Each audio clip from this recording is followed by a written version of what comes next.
Hi, thanks for tuning into Sin's Workshop here on YouTube. Hope you're all having a great day. Okay, so today we're going to be talking about A Dance with Fate by Juliet Marillier. This is the second novel in the Warrior Bards series. It's not young adult fiction. I know, you're not reviewing young adult fiction, what? Yeah, I do like to branch out. If you can see a lot of my books here, it's a lot of adult high fantasy. I used to read it all the time, so I do occasionally like to branch into it. I'm very picky when it comes to my high fantasy, and I was lucky enough to receive an ARC of the first novel last year, and I fell in love with it. Oh, it was so brilliantly done. You can check out my review of that on Sin's Workshop. So when I got the ARC of this novel, I was blown away. I was so happy with this novel because it didn't lose that fantasy. You know, there is less of it, I will say that. In the first novel, you had Brock. He was venturing into the other world with the Fae beings. And you had this mystical harp of kings that had gone missing, and they had to go kind of find it in order to let the harp play so that it could highlight who the real king would be, you know. So there was more high fantasy in the first novel, but this novel doesn't lack for any fantasy. I will say that it is different than the first novel. You know, the dynamics, they have shifted, they have changed since the first novel, but in such a very satisfying way to me. It still follows Liobhan, Liobhan, Laban. I don't know. I'm really bad with pronunciation sometimes. You would think as a Mexican I would be better at trying to figure out pronunciations, but no, I suck. So that being said, you know, it does follow Laban, Dao, and very happily Brock. I was a little worried that he wouldn't get a point of view in this novel, considering he did leave the group to go join the Fae at the end of the previous novel. So I was not expecting him to have a point of view. I didn't really read the blurb of this novel just because, you know, I read the first novel. I knew the characters. I just knew that this was a second novel, and I had to read it because I loved the first novel. And I think Juliet Marillier is great at her characterization and her dynamics because they have shifted so much since the first novel. Like Dao was in the first novel, he has a lot of baggage, you know, that's unveiled throughout the course of the first novel, and in this novel it really does come back to bring out fresh wounds for him. You know, some events early on in the novel, they left him blind, and you know, in order to be a warrior bard, you kind of need to be able to see. It was an accident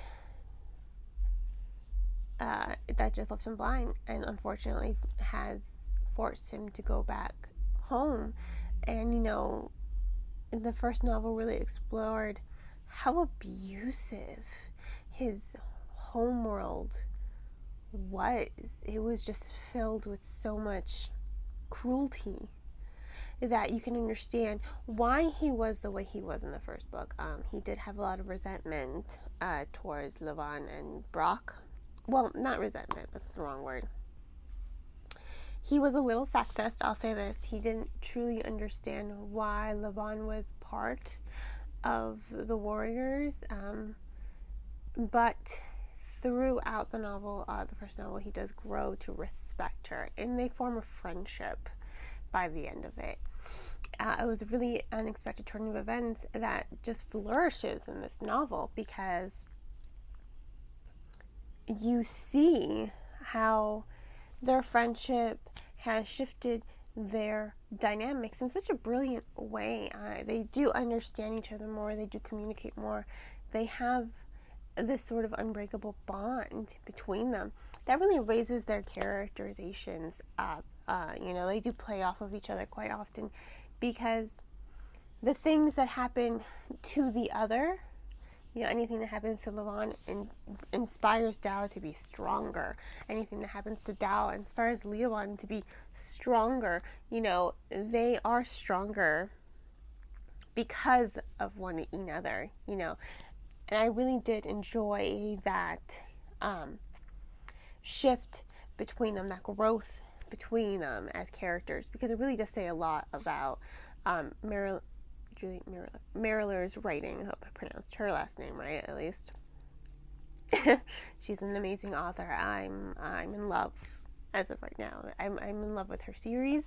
I can't wait to see what's gonna happen next, honestly. But like I was saying, she really does have a talent for building up these character dynamics and making sure that the characterization is strong and does hold together quite well.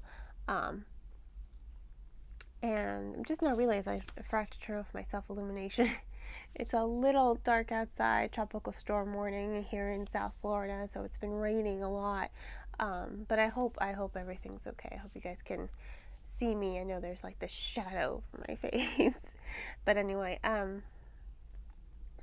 I thought it was very good, very well written. These two characters, they do become so much stronger, especially Dao. Oh, his journey in this novel, it's so emotional, because he loses his sight. He's forced back home into the care of people who brutalized him emotionally, mentally, physically. I mean, you ache for him, and you understand that pain. So he does let it, initially he does let it kind of break him just a little bit. He becomes that little boy. But like I said, anything that happens to Liban or anyone around him who he cares about, he does rise to the occasion, and he does, it's so satisfying when he challenges, he's blind, but he hasn't lost any of his skill. He just has to learn how to utilize his other senses, his hearing, his sense of smell, he has to kind of utilize the world around him. And he does so in such a brilliant way. It really is captivating how he rises to the occasion and defeats his lifelong bully. I mean, I honestly loved it. It was so good to see him come out so much stronger through it all. I thought it was quite brilliant. As for Brock, like I said, I wasn't really expecting him to have a perspective in this novel, but he does. His story is very separate from Laban's and Dao's. It really is its own separate story, but the way that they converge is well written. It's not distracting either, because you do want to know about Brock. You do want to know what's going on in the other world where he is, with the Fae Queen and the other Faes. And it does tie into his perspective, creates a stronger connection to the first novel. And it also highlights how different he is as well. He was always half Fae as well. And I did enjoy that a lot, actually, his perspective. Usually, sometimes it annoys me when I have like multiple story arcs going on in a story, because then it feels like two separate things are happening. But in the case of this novel, I guess that just goes to show how good Marillier's writing is, because, like I said, usually it kind of annoys me when it feels like there are two separate entities existing within one sort of story. I feel like it's a little distracting, but here it wasn't distracting for the story, because they do converge. You do get to see that convergence early on. You get to see how they tie into one another. There are lots of allusions that you can you can use a lot of the detailing that Marillier does in the story to connect the stories together, because there are lots of hints dropped down to be like, oh, the events happening here, they do tie into what's going on here. Everything here ties into what's going on here. The stories do tie together because of her strong writing, her strong detailing and work that she put into creating this story. And that's what I really think is key here, because it flows so well. God, it was brilliant how it flowed. I thought the movement of the story was executed very well. I thought it was incredibly well written. I thought it held together quite well. I didn't feel lost. I was so engaged with the story. I kind of blew through it, actually. I read it like it was no big deal. Let me see. Let me pull my note. No, don't have my notebook over here.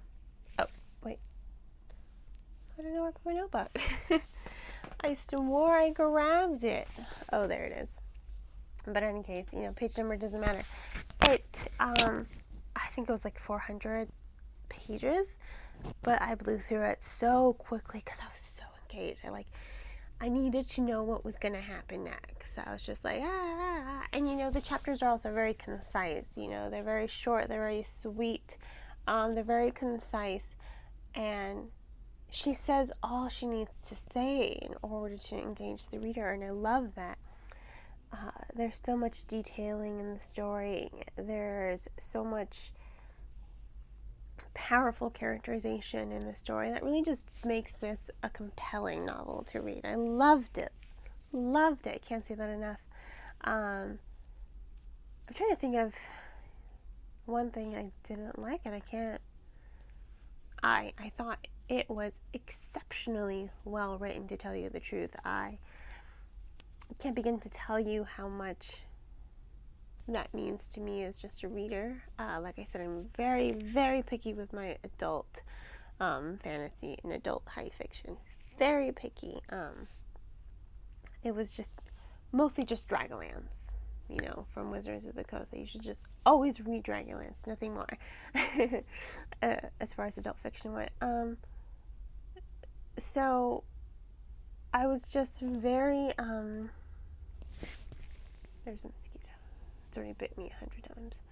I was just very pleased with the outcome of this novel. I thought the progression of the story was so well written. I thought that the internal conflicts of each character were well developed, and they gave a lot of depth to the characters. It really did build off those dynamics to make them stronger, encouraging the story to be stronger. You really are engrossed in who these characters are. You really are invested in their journey. And I can't say this enough. I thought that was so well done, ultimately. So, you know what? This is A Dance with Fate by Juliet Marillier. I think I'm going to go ahead and give it 5 stars. I think I wrote down 4 stars in my notebook, just because everything's like a 4 for me until I really start to think about it. I go through my process of, I read the book, don't write my review quite yet, I let it simmer for a little bit, and then I sit down and I write my review. And I handwrite my reviews first. And then I type them. As I start thinking about them more and going in through everything, my reviews, they change so much. In my notebook, it's only like this much space to write in, and this much by this much. You've seen my notebooks. I think I've held them up for you. It's not a lot of space to write. So I just try to quickly jot down, first impressions, and then I type them, and then I occasionally, if I feel like the review is not up to my standards, I do print them out, and I edit them with a red pen input my edits, and you know, there's this whole process. They change a lot, you know, they grow and they shrink, but that's why sometimes I end up liking a book even more, because I've thought so much about it, and sometimes why I end up liking a book less, you know. My YouTube reviews are really the final thing I do, because I do all that and then I record the podcast first, even though my podcasts go up on my blog afterwards. But this right here is like my final reaction, just a little insight into how I do these things, and that's why I'm gonna go ahead and give this book 5 stars. I thought it was written so well. I loved it so much. I thought it was executed to perfection, to be quite honest with you. I mean, it was exceptional. It was truly an exceptional novel, and I loved it, and I hope you guys will love it too. You know, I will provide a link in the description below so you can go ahead and purchase the book. If money is too tight, you know, please check this book out from your local library. It definitely warrants reading, you know, especially the first novel. You don't have to read the first novel to know, you know, this book does a really good job of summarizing the events of the first novel without dragging out the story. So you don't have to read the first novel, although I think you should, you know. Don't be blasphemous and just pick up book 2 before reading book 1. That's not how I do things. So definitely have to highly recommend this novel. So on the note, I hope you guys will continue to support me as well by liking this video and subscribing to my channel. I hope you have a great rest of your day, and as always, happy reading.